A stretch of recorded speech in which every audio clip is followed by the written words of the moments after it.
লালমনিরহাটের হাতীবান্ধা সীমান্তে বাংলাদেশের ভেতরে ঢুকে কৃষকদেরকে মারধরের অভিযোগ উঠেছে ভারতীয় সীমান্তরক্ষী বাহিনী বিএসএফের বিরুদ্ধে।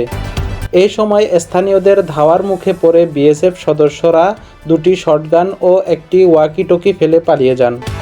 পরে ঘটনাস্থল থেকে অস্ত্র ও ওয়াকিটকি উদ্ধার করে নিজেদের হেফাজতে নেয় বর্ডার গার্ড বাংলাদেশ বিজিবি।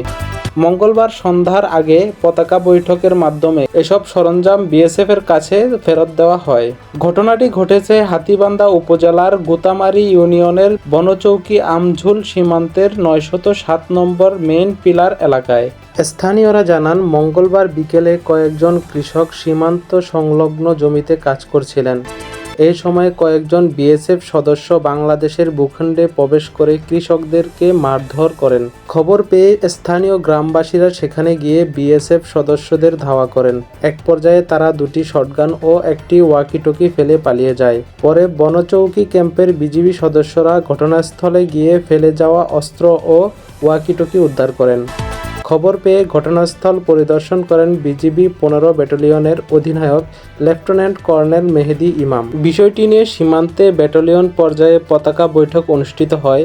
বৈঠকে বিএসএফের পক্ষ থেকে দুঃখ প্রকাশ করা হলে বিজিবি তাদের ফেলে যাওয়া দুটি শটগান ও একটি ওয়াকিটকি ফেরত দেয়।